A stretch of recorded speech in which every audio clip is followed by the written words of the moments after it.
야곱은 부모를 떠나 아내를 찾아 먼 길을 떠났습니다. 부모의 집이 있던 부엘세바라는 곳을 떠나 외삼촌의 집이 있는 하란이라는 곳으로 갔습니다. 그 길에서 잠자던 야곱에게 하나님은 어느 날 찾아오셨습니다. 그리고 목자가 양에게 주는 3가지 약속을 주셨습니다. 내가 너와 함께 하겠다, 너를 지키겠다, 너를 인도하여 집으로 돌아오게 하겠다. 야곱은 아침에 일찍 일어나 자기가 베고 있던 돌 베개를 일으켜 세우고 그 위에 기름을 붓고 하나님께 바쳤습니다. 즉 하나님의 약속을 믿고 따르겠다라는 언약의 증표를 세웠던 것입니다. 그리고 그 자리를 벳엘이라 불렀습니다. 하나님이 계신 곳이기에 이곳은 벳, 집이다, 엘, 하나님, 하나님의 집이다라고 불렀습니다. 그런데 하나님은 거기에만 머물러 계시는 분이 아니시죠. 거기서부터 야곱과 함께 하시는 분이십니다. 거기만이 아니라 거기서부터 야곱과 함께 하시겠다 약속하셨습니다. 그 말은 하나님의 집은 어디에 있는 거예요? 야곱이 가는 곳마다 하나님의 집이 있는 것입니다. 다르게 말하면 야곱 자신이 움직이는 베델, 움직이는 하나님의 집, 어떻게 보면 모바일 하우스라고 할 수 있겠습니다. 그러니까 집 부엘세바에서 베델까지 야곱은 혼자 걸었는데 베델부터는 더 이상 혼자가 아니었습니다. 하나님과 함께 동거하고 동행하기 시작했죠. 야곱은 지금 하란에 가족을 이루기 위해서 아내를 만나 가족을 이루기 위해 가는 길이었습니다. 그러나 이미 야곱은 가족을 이루었습니다. 그 가족은 아내와 함께 먼저 시작한 가족이 아니라 하나님과 함께 시작한 가족이었습니다. 야곱 가족의 처음 멤버는 바로 누구도 아닌 여호와 하나님이셨습니다. 아니, 그보다는 하나님의 가족 안에 야곱이 들어오게 된 것입니다. 왜냐하면 하나님께서 먼저 야곱에게 찾아오셨고 그와 함께 하시겠다 부르셨기 때문입니다. 그렇게 아내를 찾아 나서는 일, 또 결혼하는 중대한 일은 더 이상 야곱 혼자만 감당해야 되는 인생의 무게가 아니었죠. 이제 하나님과 함께하는 공동의 미션이 되었습니다. 또 아이를 낳고 기르는 일 역시 야곱 혼자 또 아내와 둘이서만 하는 게 아니죠. 누가 도와주셔야 가능하다는 것입니까? 하나님께서, 생명은 하나님께 속한 것이라 하였습니다. 그 일도 가정을 시작하고 가정을 세우는 일 다 하나님과 함께하는 공동의 미션이었던 것입니다. 그래서 그런지 이제부터 야곱에게 좀 신기한 놀라운 일들이 좀 일어나기 시작해요. 읽지 않은 오늘 본문의 앞배경이 1절부터 15절, 우린 16절부터 읽었는데요. 29장 1절에서 15절에 좀 재밌는 내용이 나옵니다. 야곱이 무사하게 목적지 하란에 도착했어요. 이제 물을 마시려고 우물에 갔는데 처음 아가씨를 만났습니다. 너무 예쁜 거예요. 그런데 그 아가씨가 라헬이라고 하는데 너무 예뻐서 첫눈에 반했습니다. 결혼하고 싶다. 그런데 하필이면 그 라헬은 자기가 찾아가야 하는 외삼촌 라반의 또 둘째 딸이었던 것이죠. 낯선 곳에 가서 처음 만난 사람이 자기가 앞으로 결혼해야 될 상대자였고 그 사람을 찾아 외삼촌까지 집까지 찾아갈 수 있었으니 이건 너무 처음부터 일이 술술 잘 풀리는 것이죠. 이게 과연 우연의 일치였을까? 아니면 그와 함께 하신 하나님의 도우심과 정말 기막힌 타이밍이었을까? 근데 본문은 하나님이 어떻게 하셨다라고 전혀 아무 언급을 하지 않습니다. 그 마을의 우물 입구는 크고 무거운 돌로 덮여 있었어요. 그래서 혼자서는 못 치우고 양떼를 먹이는 여러 남자 목자들이 다 같이 모였을 때 힘을 합쳐서 치우고 서로 지켜보는 가운데 서로의 양에게 이제 물을 떠먹여주는 그런 시스템이었습니다. 물은 거기 지역 마을 공동체의 매우 소중한 공동 자원이었죠. 그래서 아무나 특별히 외지인이나 지나가는 사람들이 와서 함부로 물을 마시지 못하도록 마을 사람들이 정해진 시간에 와서 함께 물을 마실 수 있도록 관리하는 방법이었습니다. 그런데 라헬이 아직 사람들이 모이지 않을 때 물을 뜨러 왔어요. 그걸 본 야곱이 어떻게 했는지 아세요? 혼자 그 큰 돌을 즉시 옮겨서 라헬이 양떼에게 물을 먹일 수 있도록 해 주었습니다. 우리 야곱의 출생을 알고 있잖아요. 쌍둥이 형 에서하고 배에서부터 경쟁해서 졌어요. 형이 먼저 나왔어요. 동생은 발목이나 붙잡고 뒤따라 나왔습니다. 또 형 에서는 사냥꾼이에요. 털도 복실하고 매우 혈기왕성합니다. 밖에 나가서 막 짐승들을 잡아옵니다. 야곱은 어땠다 그랬죠? 피부가 매끈하고 하얗고 어디서 일한다고요? 집에서 일합니다. 야곱은 힘센 남자가 아니에요. 그런데 이 하란에 와서 그 여러 남자가 들어 옮길 수 있는 우물의 큰 돌을 어떻게 번쩍 혼자 옮겼다라는 것입니다. 어떻게 그럴 수 있었을까요? 마음에 드는 여자를 보니까 잘 보이고 싶어서 없던 힘도 막 생겼던 것일까요? 아니면 하나님이 함께 도와주셨을까요? 본문은 거기에 대해서 또 아무 대답을 하지 않습니다. 계속 궁금증만 우리에게 붙돋고 있습니다. 하나님께서 함께 하신 이유로 야곱의 모든 일들이 술술 풀려가요. 그런데 오늘 본문에서 읽었듯이 야곱의 인생이 그 라헬의 아버지, 자기의 외삼촌이자 미래 장인어른을 만나면서부터 이상한 방향으로 흘러가고 꼬이기 시작합니다. 우리 16절에 보니까 외삼촌과 처음 만난 자리에 첫째 딸 레아도 함께 있었다라고 소개를 합니다. 지금 야곱의 눈에는 오직 라헬밖에 없는데 왜 이 본문은 자꾸 레아를 소개하고 있는 거죠? 뭔가 이 불안한 기운이 느껴지지 않습니까? 17절에 보니까 레아는 시력이 약하고 라헬은 곱고 아리따웠다. 시력이 눈이 마이너스 시력이었는지 안경을 썼는지 왜 거기에 관심이 있을까요? 이 시력이 약하다라는 것은 어떻게 보면 이렇게 눈이 이렇게 또렷하지 않고 좀 이렇게 그냥 부드럽다, 또렷하지 않다, 밋밋하다. 그에 반해서 라헬은 어떻다는 겁니까? 아주 굵직굵직하고 선명하고 곱고 아리따웠다. 그러니까 이것을 조금 요즘 언어로 풀이하자면 레아의 얼굴은 평범해서 모태솔로였다.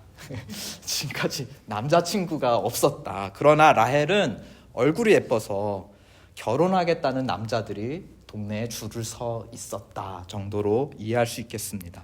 오늘날에도 영어 이름이 리아하고 라헬은 레이첼이에요. 어떤 이름 더 많이 써요? 여자 이름 레이첼. 이름도 너무 예쁘고 영어 오늘날에도 라헬, 레이첼을 더 좋아하고 이름도 더 예쁩니다. 그래서 18절에 보면 야곱 눈에는 라헬밖에 보이지 않았어요. 그래서 그 자리에서 외삼촌에게 제안합니다. 저 라헬과 결혼하고 싶습니다. 그런데 지금은 제가 아무것도 가진 것 없는 빈털털이에요. 대신 외삼촌을 위해서 7년을 일할 테니까 그 7년 일한 값으로 라헬을 데려오는 결혼 비용을 대신하겠습니다. 당시에 평균 결혼 비용을 따져보면 한 사람이 보통 5년 동안 일한 값이래요. 근데 지금 야곱은 몇 년이나 일하겠다는 겁니까? 5년에 2년을 더해 7년이나 더 일하겠다. 그만큼 야곱의 마음이 어떤 거예요? 이 여자 놓치면 안 된다. 지금 다른 남자들도 분명히 줄 서 있을 것이다. 5년치 가지고는 안 된다. 내가 7년치 확실하게 올려서 베팅을 해야겠다 하는 것을 엿볼 수 있습니다. 요점은 뭐예요? 그만큼 야곱은 지금 라헬에게 빠져 있다라는 것입니다. 19절에 외삼촌 라반이 결혼을 허락했고 야곱은 7년을 일했는데 20절에 보면 그 7년이 마치 7일처럼 며칠밖에 안 지나갈 느껴질 정도로 요점이 뭐예요? 그만큼 야곱은 라헬에게 빠져 있다. 사랑에 빠져 있다라는 것을 강조하고 있습니다. 21절 마침내 약속한 7년이 다 채워지고 야곱이 요청해서 22절에 마침내 꿈에 그리던 라헬과의 결혼 잔치가 열리게 되었습니다. 그런데 25절에 깜짝 놀랄 일이 벌어지죠. 야곱이 첫날 밤을 자고 일어났는데 그 옆에 누가 누워 있었다라고 하였습니까? 라헬, 레이첼이 아니라 첫째 언니 레아가 누워 있는 것이었습니다. 그는 당장 외삼촌 라반에게 가서 따졌죠. 외삼촌 라반이 도저히 결혼하기 어려워 보이는 첫째 딸을 위해서 야곱을 속였던 것입니다. 또 그러기 위해서 레아를 동생 라헬처럼 꾸며서 야곱에게 보냈죠. 우리 앞에 무슨 이야기가 생각나죠? 엄마 리브가가 야곱이 축복받게 하기 위해서 야곱을 누구처럼 형 에서처럼 꾸며서 들여보냈죠. 지금 라반도 그 엄마처럼 레아를 라헬처럼 꾸며서 들어가 속인 거예요. 유대인 사이에 전해오는 이야기가 있습니다. 이때 둘째 딸 라헬도 언니가 너무 안 돼서 알고 양보했다. 그러니까 사실 라반만 속인다고 이게 되는 겁니까? 레아도 자기를 라헬처럼 꾸몄겠죠. 또 라헬도 불쌍한 언니를 위해서 양보해 주었다라는 것입니다. 온 집안이 지금 어떻게 보면 야곱을 속이는 가족 사기단이었던 것입니다. 흥분을 참지 못해 따지는 야곱. 자기가 7년 동안 오매불만 기다려온 이 날이 그 가족의 첫 시작이 너무나 실망스럽게 원치 않는 결혼을 시작했습니다. 야곱은 흥분해서 라반에게 따졌는데 라반이 또 거절하기 힘든 역제안을 하죠. 27절에 보면 7일을 채우라. 무슨 말입니까? 결혼잔치가 시작됐으니까 레와의 결혼잔치를 끝까지 마쳐라. 즉 결혼식을 마쳐라. 사람들 앞에 레아를 너의 첫째 아내로 인정하고 받아들여라. 그러면 둘째 딸 라헬도 아내로 주리라. 대신 나를 위해 7년 더 일해야 한다. 그렇게 야곱은 원치 않았던 레아와 먼저 결혼해 첫 가족을 이뤘고 원하지 않는 7년을 외삼촌을 위해 더 일해야 했습니다. 멀리 하란까지 와서 마침내 시작된 그의 가족은 갈등과 혼란, 또 속임수, 또 속임받았다라는 어떤 분노 가운데 아주 비정상적으로 시작했다는 것을 우리는 알게 됐습니다. 그런데 이 이야기를 들으면서 생기는 질문은 이것이에요. 외삼촌 라반과 그의 두 딸이 야곱을 속이던 그 결혼잔치 첫날 밤, 하나님은 도대체 어디에 계시고 무엇을 하셨나? 베델에서부터 야곱과 함께 하시고 지키시겠다는 그 약속은 어디 갔나? 왜 야곱을 지키지 않고 속게 내버려 두셨는가? 왜 야곱의 가족이 이렇게 속임과 원망과 상처로 시작하는데도 하나님은 그저 침묵하고 계시는가? 비로소 우리가 읽은 마지막 31절에 비로소 하나님을 주목하고 있습니다. 하나님이 하시는 일, 야곱을 위해 하신 일이 처음으로 명백하게 드러나는데요. 어떤 일을 하셨는지 31절 함께 읽어보겠습니다. 시작. 여호와께서 레아가 사랑받지 못함을 보시고 그의 태를 여셨으나 라헬은 자녀가 없었더라. 여기서 여호와께서라고 했습니다. 하나님께서라고 하지 않고 여호와께서라고 했는데 여호와라고 하는 것은 하나님이 약속하시고 약속을 지키시는 목자이시다라는 것을 강조하는 하나님의 특성을 강조하는 표현입니다. 그러니까 그 여호와 하나님, 야곱과 함께 하시는 하나님이신데 야곱으로부터 사랑받지 못하는 레아에게 아기를 줄줄이 낳도록 허락하고 위로해 주십니다. 또 반대로 야곱으로부터 많은 사랑을 받는 라헬에게는 처음에는 자녀를 허락하지 않으십니다. 결국 야곱에게는 총 이제 12명의 아들이 태어나는데요. 그리고 이들이 이제 이스라엘 민족을 이루게 되죠.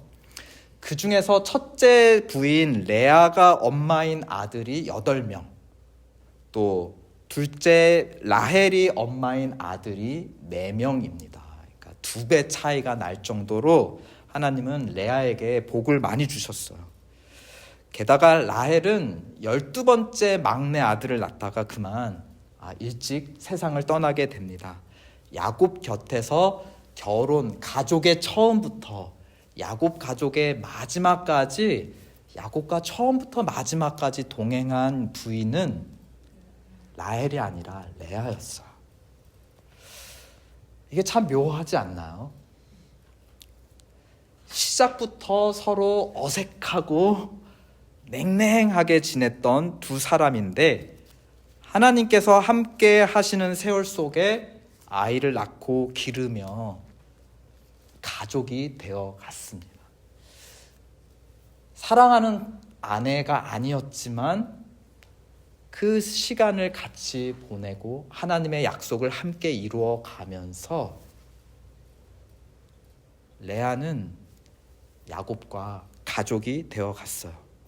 레아가 낳은 8명의 아들 중에 유다라는 4번째 아들이 있습니다.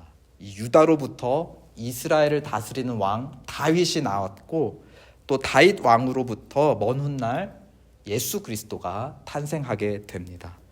하나님은 예수 그리스도를 통해 하나님의 가족, 하나님의 집을 믿는 사람 누구에게나 다 열어놓으시고 하나님의 자녀가 되게 하셨습니다. 하나님은 아버지 이삭으로부터 사랑받지 못했던 남자 야곱을 선택하셨어요. 또 야곱으로부터 사랑받지 못하는 여자 레아를 선택하셔서 가정을 이루게 하셨습니다. 어떻게 보면 하나님은 서로 속이고 속으며 사랑 없이 시작된 이 불완전한 가정을 통해서 하나님의 더 큰 믿음의 가족 공동체를 이루어 오셨고 지금도 우리 가운데 이루어 가고 계신 줄 믿습니다. 오늘 우리는 본문을 통해 야곱 가족이 어떻게 탄생했는지 그 스토리를 들었습니다. 혹시 들으면서 우리 가족은 어떻게 시작되었는데 또 지금은 좀 어떤데 이런저런 생각을 하셨을 것 같으세요. 여러분의 가족은 요즘 어떠신가요?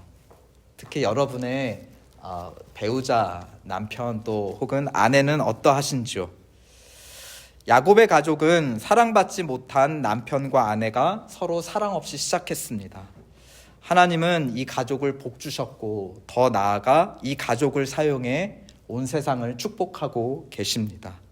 또 마지막에는 하나님의 보좌 앞에 온 나라와 민족들이 다 모여서 하나님을 아버지라 부르는 하나님의 큰 가족이 완성될 것입니다.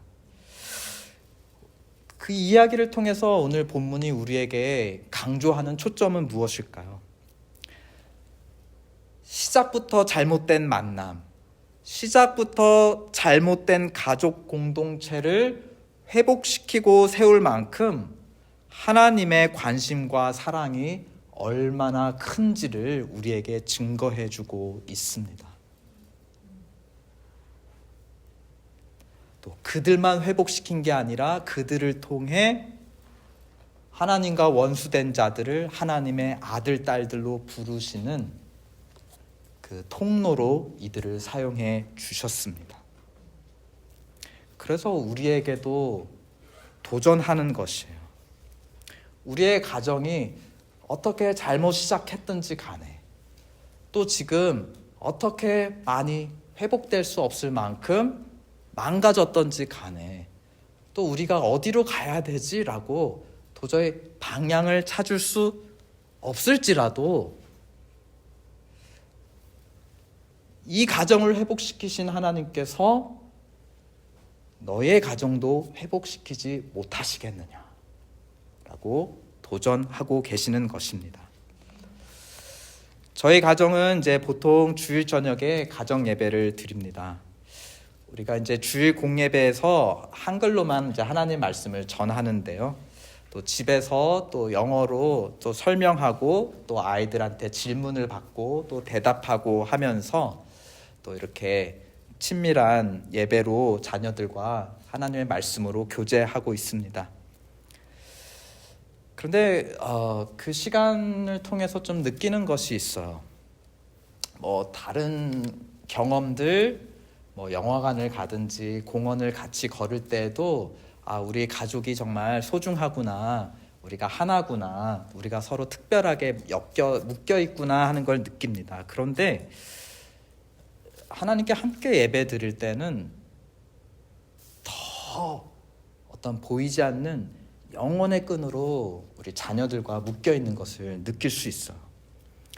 또 신기한 경험은 아이들이 나의 아이로 보이기보다는 나와 같은 하나님의 자녀로, 동등한 하나님의 자녀로, 사랑받는 하나님의 성도로 보이고 느끼기 시작됩니다. 다른 거 할 때는 우리 자녀들 너무 귀엽다, 내 자녀, 내 귀여운 내 새끼라고 여겨질 때가 많은데요.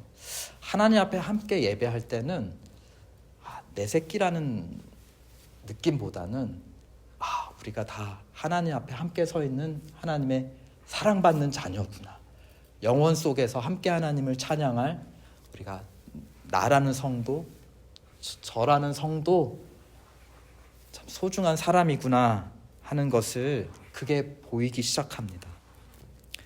하나님을 우리의 가족으로 인정한다면 거기다가 우리 가족에서 제일 처음으로 높여드린다면 여기저기 구멍나고 못난 우리의 가족 공동체, 또 우리의 교회 공동체도 회복되고 세워줄 수 있다고 저는 믿습니다. 또 여러분도 믿으시길 축원드립니다. 또 자꾸 가족 하니까 혹시 배우자와 떨어져 있거나 가족과 떨어져 홀로 지내시는 분들이 또 소외감을 느끼실지 모르겠어요. 근데 우리는 이미 알고 있습니다. 지금 아무리 사랑으로 똘똘 뭉쳐 행복해 보이는 가족이라 할지라도 언젠가 반드시 그 가족은 해체되기 마련입니다. 왜 그럴까요? 죄의 권세가 우리를 갈라놓습니다. 그렇죠. 여러 가지 이유로 갈등을 불러일으켜서 또 중간에 헤어지게도 만들고, 아니야 우리는 끝까지 헤어지지 않을 거야 라고 단단하게 붙어있는 가족도 결국은 죄의 결말, 죄의 마지막 무기 뭐죠? 죽음, 사망이 우리를 갈라놓습니다. 부모님과 자식 사이를 갈라놓고 부부 사이를 갈라놔요. 이 땅에서의 가족은 아무리 끈끈하고 행복해도 언젠가는 해체되고 사라질 뿐입니다. 하지만 하나님은 떠나지 않으세요. 죽음마저도 하나님의 사랑에서 끊어낼 수 없다 하였습니다.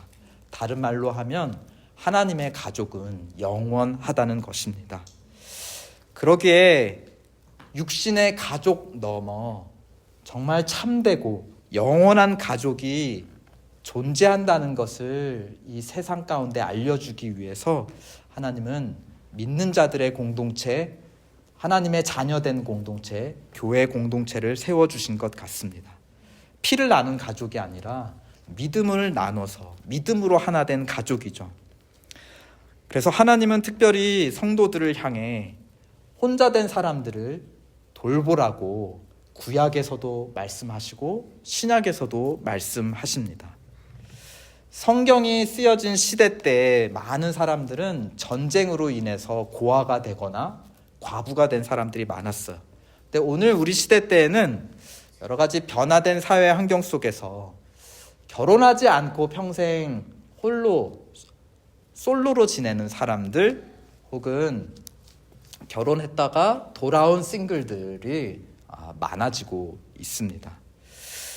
그러므로 우리 교회는 하나님 앞에서 속한 각 가정들을 온전히 세우는 사역에 좀 열심을 내야 할 것 같습니다. 또 그 가정들이 온전히 세워지고 충만하여져서 성숙하여져서 싱글들까지도 하나님의 가족으로 품을 수 있는 우리 교회가 정말 진정한 하나님의 공동체로 거듭나야 하겠습니다. 우리 교회도 레아같이 좀 별 볼 일 없죠. 별로 사람들한테 인기가 없습니다.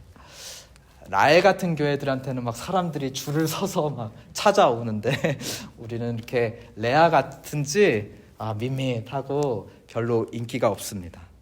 그러나 하나님은 레아에게 불쌍히 여기시고 긍휼히 여기셔서 많은 자녀, 새 생명의 축복을 허락하셨습니다. 레아같이 별 볼 일 없는 우리 교회도 새 생명을 많이 낳는 하나님의 축복과 긍휼 허락해 주시옵소서. 아멘. 이 믿음으로 우리 함께 서로를 격려하며 하나님께 찬양 올려드리겠습니다. 여기에 모인 우리 주의 은총 받은 자여라. 또 특별히 여기에 있지 않은 우리의 가족들을 축복하면서 또 기도해요. 그들도 하나님의 가족이 되게 하여 주옵소서. 또 나를 통해 예수님을 믿고 예수님이라는 열린 문을 통해 하나님의 집에 들어가는 축복이 내 배우자, 내 자녀에게 임하게 도와주옵소서. 또 내가 알고 있는 홀로 된 그분들, 하나님을 믿고 하나님의 공동체 가운데서 참 가족을 만나 누리게 하시옵소서. 우리 그분들을 축복하는 마음으로 이 찬양 부르겠습니다.